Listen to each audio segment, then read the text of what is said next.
but yeah na akosi saying nanka update so my search no my we na still a ball no da so there still a no ball no da so egu sa ma otimai no say dey isi how mo sa na ekoso na say say dey update dey me mother bia ti say no me na me bi say no dey say ekofom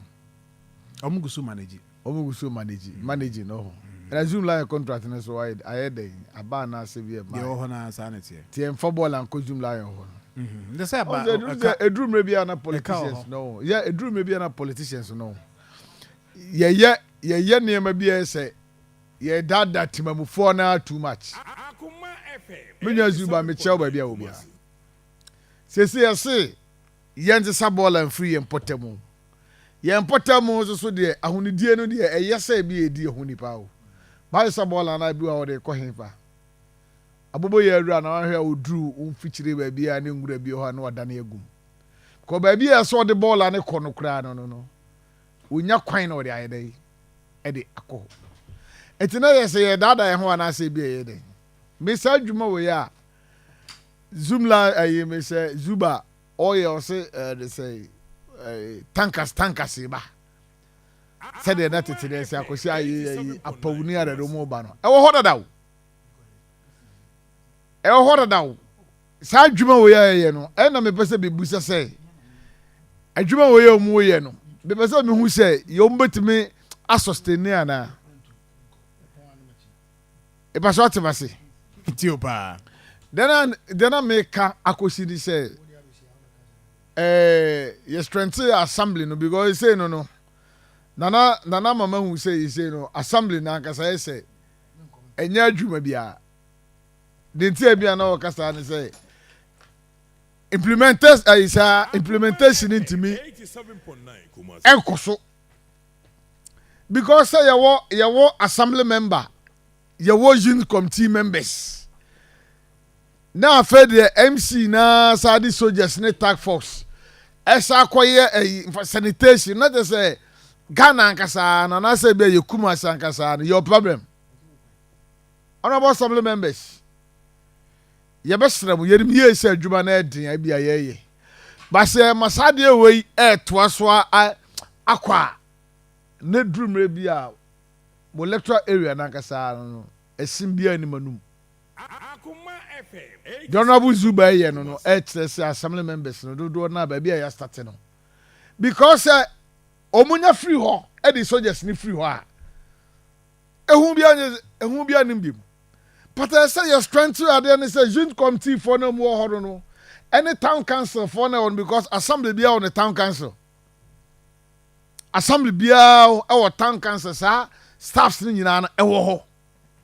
Pasi etu ana mo na say the soldiers ekodi akiri na nyedi congestion bi say ka bi si ba bi na ekoda sensama sama ni aba na soldiers di akiri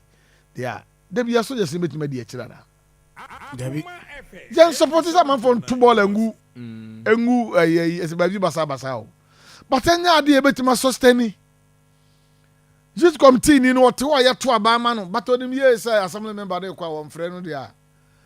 the kai is menu opoman your assembly na joint committee na ye vibrant na ye adwuma pa na ye inshaye so afwo boman o chairman ho ansana na girl bi ka ho na akwose o mu si trase pa na bi o mu yi adwuma de bia na me bom se marriage share so we do na ye obi but na ye na bia me compare o mu dia na be ebi di be echi eti bi da me ade na ekoso no be sre say adwuma na bia o ye no wafa adwuma so ato no so but say ono ankasa no si from the soldiers ne the task force no boru electoral area by electoral area na ma assembly members say committee for the 2 minutes dey ekofo it be the message say on tax wo mu no we are on kosi akire say adwuma na de man bia why because town council na I order that I was na ka say be say abobo ya bia na ye Satan okay mi ona na ye convener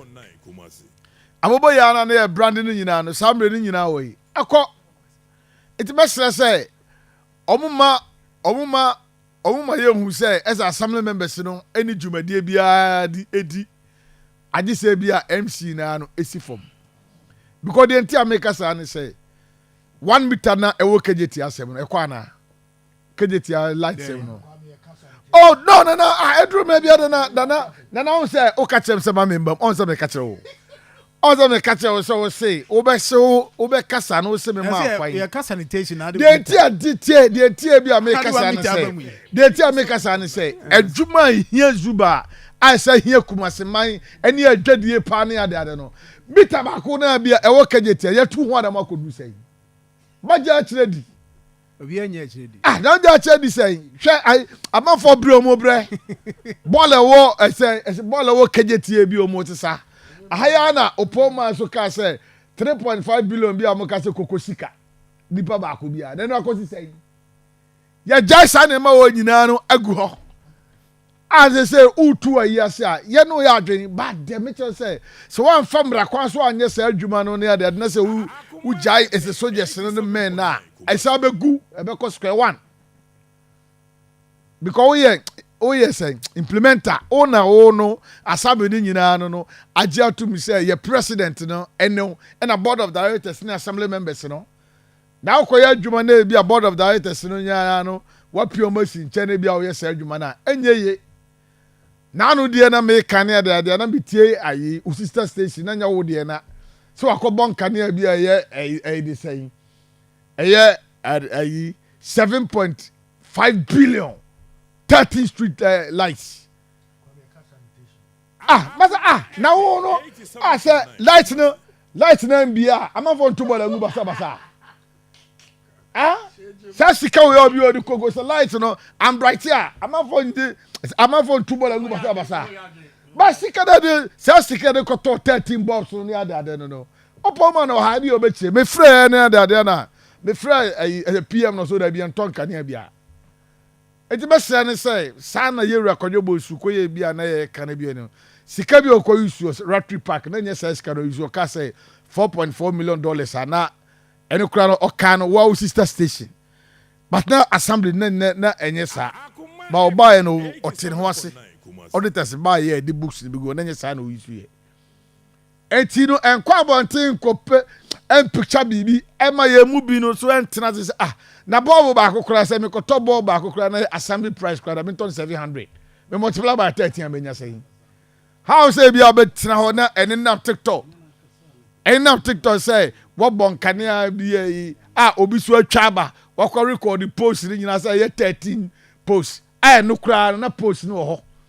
and the guy cable no ho ti box na akoto e no 13 no and the cost so it's a 7.5 million ana Akoma FM 87 maybe so 750 million thousand 750,000 7.5 13 street boss 13 street boss ati adwuma na wo ye de obia no obia yempese etufia ase o but aniema bi won chenchen ne ade na se yankona no amana behu de bia wo ye na enya de ese betuma shiaga sanitation de nyina ebo obaso but bi say zoom lion yes rabai no ebro assembly no ahoden so oti won ebro assembly no ahoden so we be fa baller na ba bia o se odi kogu na wa enya kwan amfa nkoho ehefa do hwiegu obehwiegu gatam edisa ensu yiri no ne ade no eduru mre bia na nyankopon de prefie wo wiase hwe zoom lion contract atwam enti akra ensu ne to no flood ni siye obia hu baller ende obia na beto to baller gu ayi mo esi gatam na mom ba bia se me fa baller ne ko aka emefa edore moa na bia mbema aboboya so se ono ko onya ba bi fa nkwa se John West John fa nkwa ti ebe sra ban no se zoom lion adwuma na wo ye no se onim ye se adwuma na wo ye no se ne workers na wo tuo mu kan na bia esu aban ne wo mu trase because na zoom lion ada mi tie ko se ono kura na ontuaka o se na ontuaka e ka na ontua ne se why ye for na kasa na aban na e fa wo madwuma baba ne sika ntimi mba no momu no apay in advance e ba no wafa and se bunu mi say why ye for sika di so Yentu ma wo mu na bia ye ball asem no ya de no enko so. Ti mesre na kwasi Zuba. FM 87.9. Na kwasi Zuba, se friend kwasi. Mesrew. Uni mi say ye no ye pe wasem ye bibia no ye bold ye nyina no ye ho keka no ye adwuma. Ba manfo elbow ba so yodo no wan hwe ye na ba bi chi a. Ohu. Ti mesrew the soldiers na dey koro. Enti bi sustain enti yusu ayi for committee for na any town council for no never measures bi to o so ko si akire na so o matima nya adwuma ne dia na wo no wo be pane siripa na wo ne assembly ne nyina no obi o ma pane se no na de yakoi de say soldiers pa e di akire de enya de se bi e be adwuma na no ba ha wo se soldier ne de no kwasem nie andi obe yusu na no ba ha mbusa ne say ase ne operation ne nyina soldier for kan wo say ai no jomudi onye assembly ni nyina ni o. Oh no, not that. Assembly structure say adwuma. Me ka security asem me ba. Nyima no nsi bone. Meji asi bone. Ka assembly me ba. Or the security na na mbusa answer didn't na security no prefer soldier for because always no movie a soldier for kan. Also omo na obey so. Zuba ne prefer military. Zuba ne prefer military. And your money boy, we shouldn't go there. Let's go. Military back here and then Zuba back here. Why not starting military?